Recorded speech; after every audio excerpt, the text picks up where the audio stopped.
Second question যেটা, সেটা হলো এটা কি বিজয় কিনা, এটা কি স্বাধীনতা কিনা? এই প্রশ্নের অ্যান্সারটা আসলে অলরেডি স্পষ্ট হয়ে যাওয়া উচিত। তাও এটা আসলে বিজয় না, এটা সর্বোচ্চ একটা আংশিক বিজয় আমরা বলতে পারি, বাট এটা কোনো অর্থেই কোনো সেন্সে এটা সামগ্রিক বিজয় হইতে পারে না। এটা কেন পারে না, এটার অনেকগুলো রিজন আছে, বাট আমি কিছু রিজন একটু আগে আলোচনায় চলে আসছে, বাট আমি আরো কয়েকটা রিজন বলি। প্রথম কারণটা হলো পোস্ট কলোনিয়াল স্টেট, উত্তর ঔপনিবেশিক রাষ্ট্র, একটা কঠিন বাংলা শব্দ। এটা একটা কারণ যে এই কাঠামোটা রেখে আপনি আসলে কখনো স্বাধীন হতে পারবেন না। এটা মানে কি? এটা মানে সহজভাবে বলি, একসময় এটা ছিল আমাদের রাজত্ব,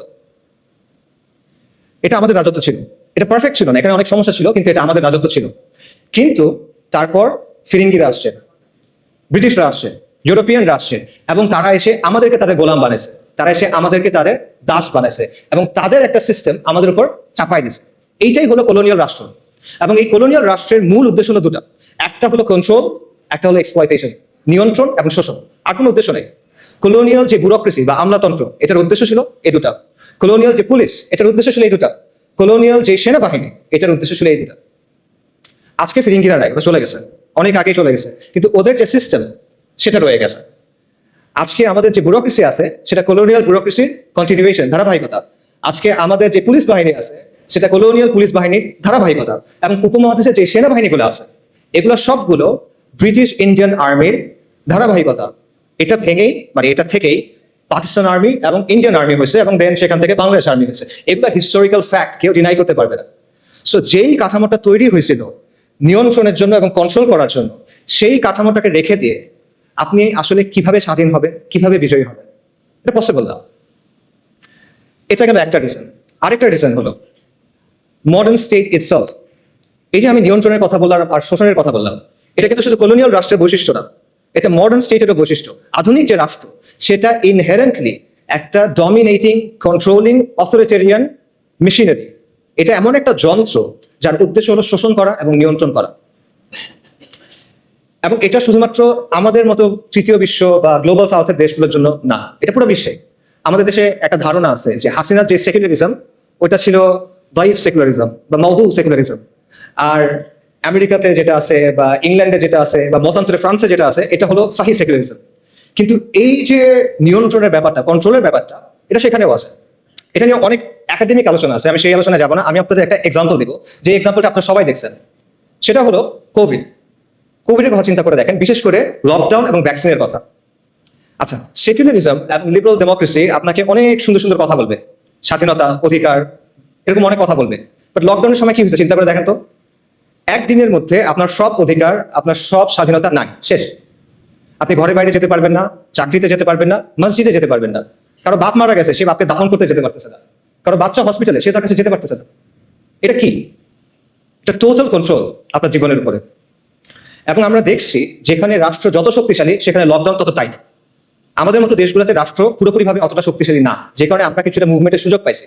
কিন্তু আপনি যদি ওয়েস্টের দিকে তাকান, দেখবেন সেখানে এক্সট্রিমলি টাইট ভাবে লকডাউনগুলো এনফোর্স করা হয়েছে। তো এই যে লকডাউন, এটা কিন্তু আপনি দেখেন, এটা আপনার সমস্ত অধিকার, স্বাধীনতাকে নিয়ন্ত্রণে নিয়ে ফেলা হলো। এটা একটা রিপ্রেশন, এটা একটা কর্তৃত্ববাদ, এবং এটা সেকুলার ডেমোক্রেসি গুলাই করতেছে।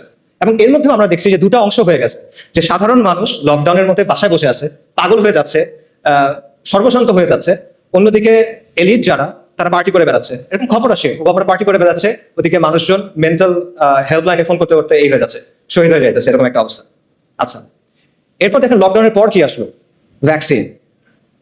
ভ্যাকসিন না নিলে আপনি দুনিয়াতে অচল, আপনার ভ্যাকসিন নিতেই হবে। আপনার শরীরের মধ্যে আপনি একটা আনটেস্টেড এক্সপেরিমেন্টাল ড্রাগ নেবেন, এখানে আপনার কোনো সে নেই। আপনাকে বেসিক্যালি কোয়ার্স করা হলো এটা নেওয়ার জন্য, নইলে আপনি হজও যেতে পারবেন না, এরকম একটা অবস্থা, তাই না? তো এর যে টোটাল কন্ট্রোলার কি হইতে পারে? এটা কোনো মেটাফরিক্যাল কন্ট্রোল না, এটা কোনো রূপক কন্ট্রোল না, এটা রিয়েল কন্ট্রোল। আপনার চলাফেরাকে কন্ট্রোল করতেছে, আপনার শরীরের মধ্যে আপনি কি দিবেন সেটাকে কন্ট্রোল করতেছে। এবং এই সব কিছু কে করতেছে? সেকুলার রাষ্ট্র। যে সেকুলার রাষ্ট্র সাপোজিটলি আপনাকে কি দেয়? স্বাধীনতার অধিকার দেয়। এটা হলো তার অবস্থা। আধুনিক রাষ্ট্রের যে তত্ত্ব, এটার অন্যতম জনক বলা হয় থমাস হবসকে, ব্রিটিশ ফিলোসফার। থমাস হবস রাষ্ট্রকে কল্পনা করছিল লেভায়াথান হিসেবে। লেভায়াথান মানে কি? লেভায়াথান হলো একটা পৌরাণিক জীব, একটা মিথোলজিক্যাল, একটা মিথিক্যাল ক্রিচার। বাইবেলে এটার কথা আছে। এটা হলো একটা সামুদ্রিক জীব যেটার আকার অত্যন্ত বড়, এটাকে হারানো যায় না, এটা এতটা বড়, ওভারকাম করা পসিবল না। তো হবস রাষ্ট্রকে চিন্তা করছিল একটা দানবীয় শক্তি হিসেবে, এবং বাস্তবে তাই হয়েছে। রাষ্ট্র একটা দানবীয় শক্তিতে পরিণত হয়েছে, একটা সর্বব্যাপী ভয়ঙ্কর দানবে পরিণত হয়েছে, যে নিজেই আইন বানায়, যে নিজেই আইনের ব্যাখ্যা করে এবং যে নিজেই আইনের প্রয়োগ করে। রাষ্ট্রের উপরে কোনো রেফারেন্স নাই, সবার উপর রাষ্ট্র সত্য, তাহার উপর নাই। রাষ্ট্র হলো অ্যালফা এন্ড দি ওমেগা, এরকমই অবস্থা। এবং আপনার জন্ম থেকে মৃত্যু পর্যন্ত প্রতিটা পদে পদে রাষ্ট্র আপনাকে নিয়ন্ত্রণ করতে চায়, রাষ্ট্র আপনাকে সার্ভেইল করতে চায়। বার্থ সার্টিফিকেট থেকে ডেথ সার্টিফিকেট, আপনার কল হিস্ট্রি থেকে আপনার চ্যাট লগ, আপনার ব্রাউজিং ডেটা, সবকিছু, আপনার মানে প্রত্যেকটা ট্রানজাকশন, আপনার ইনকাম ট্যাক্স, প্রতিটা জিনিসে রাষ্ট্র এসে হাত ঢোকায়। সে নিয়ন্ত্রণ করতে চায়, সে সার্ভেইল করতে চায়। এবং এটাই হলো পৃথিবীর ইতিহাসে আপনি খুঁজে পাবেন না যে এই মাত্রার নিয়ন্ত্রণ, এই মাত্রার এক্সপ্লয়টেশন কোনো সিস্টেমের মাধ্যমে হয়েছে, যেটা সেকুলার সিস্টেমের মাধ্যমে হয়েছে। কাজেই এবং এটাই হলো আসলে আধুনিক রাষ্ট্রের সভরেন্টির অর্থ। সার্বভৌমত্বের কথা আমরা বলি না, এটাই হলো সার্বভৌম শক্তির সত্যিকারের অর্থ। সার্বভৌম শক্তির প্রকৃত রূপ হলো এটা। যারা আপনারা জানতে চান এই ব্যাপারে, একজন জার্মান ফিলোসফার ছিল কার্ল schmitt, আপনারা তার লেখা পড়ে দেখতে পারেন। সেই ব্যাপারটা খুব ডিটেইলে আলোচনা করছে। আজ পর্যন্ত এটা কোনো রিফিউটেশন আসে নাই, কারণ এটি বাস্তব, এটি সভরেন্টির অর্থ। কাজে আধুনিক রাষ্ট্রের মধ্যে আপনি আসলে কখনো মুক্তি পাবেন না, বিজয় পাবেন না। আধুনিক রাষ্ট্র আপনাকে কি দিবে? সে আপনাকে গাঁজা খাওয়ার স্বাধীনতা দিবে, মদ খাওয়ার স্বাধীনতা দিবে, জিনা করার স্বাধীনতা দিবে, এলজিবিটির স্বাধীনতা দিবে। এগুলো দিয়ে সে আপনাকে ভুলায় রাখবে, কিন্তু আসল স্বাধীনতা সে আপনাকে দিতে পারবে না। মজার ব্যাপার হলো, আজকে আমাদের এখানে যারা অনেক বৈপ্লবিক কথাবার্তা বলতেছে, তাদের দাওয়াতের মধ্যে আসলে বৈপ্লবিক কিছু নাই। তারা বেসিক্যালি ওয়েস্ট থেকে ধার করা কিছু টার্মিনোলজি এবং কিছু ধারণা প্রচার করতেছে, এবং এমন সব টার্মিনোলজি এবং ধারণা যেগুলো ওয়েস্টে অলরেডি অবসলিট হয়ে গেছে, তামাদি হয়ে গেছে। ওয়েস্টে আপনি দেখেন liberal democracy is on the retreat. পুরো পশ্চিমা বিশ্বে এখন একদিকে ফার রাইট, অন্যদিকে ফার লেফট, অর্থাৎ উগ্র ডানপন্থী এবং উগ্র বামপন্থীদের উত্থান হচ্ছে। এবং এই দুটার মাঝখানে যেটা আছে, ভ্যানিলা যেটা, সেটা হলো লিবারেল ডেমোক্রেসি। এটার আবেদন হারাচ্ছে। এবং মাল্টিপোলার বিশ্বের কথা আপনারা সবাই শোনেন, মাল্টিপোলার বিশ্বে লিবারেল ডেমোক্রেসির ভাত নাই। এবং এটার যে বয়ানগুলো আছে অলরেডি এগুলো সব ভেঙে যাচ্ছে। লিবারেল ডেমোক্রেসির প্রধান একটা বয়ান হলো মানবাধিকার। গাজা জেনোসাইড আমরা দেখছি যে মানবাধিকার বলে আসলে কিছু নাই। গাজাতে কি হয়েছে আমরা জানি, এটা আসলে বলতে গেলে ট্রমাটিক একটা এক্সপিরিয়েন্স হয়ে যাবে।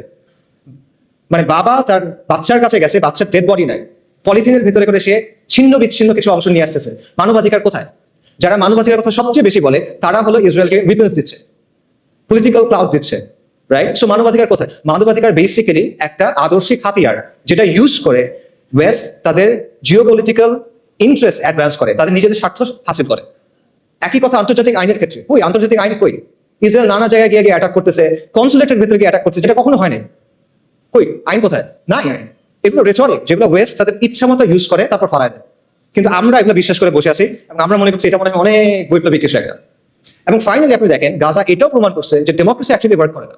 কেন এটা আমি বলতেছি? দেখেন, ওয়েস্টে অনেক মানুষ কিন্তু গাজা জেনোসাইডের বিপক্ষে, তারা এটার বিরুদ্ধে রাস্তায় মার্চ করছে, তারা প্রতিবাদ করছে, এটা আমরা স্বীকার করতে হবে এবং আমরা এটা অ্যাপ্রিসিয়েট করি, আর তাদের হেদায়েত করে। কিন্তু তাও তারা এটা বন্ধ করতে পারতেছে না। অনেক মানুষ এটার বিরুদ্ধে, কিন্তু তারা এটা বন্ধ করতে পারতেছে না। এটা কেন? কারণ তারা যাকেই ভোট দিচ্ছে দেখা যাচ্ছে যেই ক্ষমতায় আসতেছে সে জায়নিস্টদের পকেটে এবং সে গ্লোবাল এলিটদের পকেটে। তার মানে হলো ডেমোক্রেসির মধ্যে আবারও ডেমোক্রেসির যেটা আতুরঘর, সেই জায়গাতেও এটা আসলে জনগণের আকাঙ্ক্ষার প্রতিফলন করতে পারে না। ডেমোক্রেসি নিয়ে আপনি অনেক সুন্দর সুন্দর কথা বলতে পারেন, but at the end of the day it can be hacked. It can be hacked very easy, যেটা আমরা দেখতেছি। কাজে এত কিছুর পরও যারা ওই মানধাত্তা আমাদের লিবারেল ডেমোক্রেসির কথা বলতেছে অনেক বৈপ্লবিক বয়ান হিসেবে, তারা আসলে বলতে ট্রেন্ডটা বুঝতেছে না হয়তো, এবং তারা একটা ডেট এক্সপায়ার্ড মাল বিক্রি করার চেষ্টা করতেছে। তারা বিপ্লবের কথা বলতেছে, বাট তারা পশ্চিমা প্যারাডাইম থেকে বের হইতে পারতেছে না। তাদের মধ্যে পশ্চিমা আদর্শ নিয়ে এক ধরনের ফিক্সেশন আছে, তাদের মধ্যে পশ্চিমা থিওরি নিয়ে এক ধরনের ফেটিশিজম আছে। পশ্চিম যেটা বলছে ওটাই সহি, পশ্চিম যেটা বলছে ওটাই সমাধান, অল্প স্বল্প কিছু চেঞ্জ করতে হবে। Liberal democracy with Bangla characteristics, এটা হলে হয়ে যাবে। এই হলো তাদের প্রস্তাবনা। তো এগুলো করে আসলে আলটিমেটলি কোনো সমাধান হবে না। তো আমরা যদি আগের কথায় ফেরত চাই, এটা কি বিজয় ছিল কিনা, এটা মুক্তি ছিল কিনা? না, এটা ছিল না।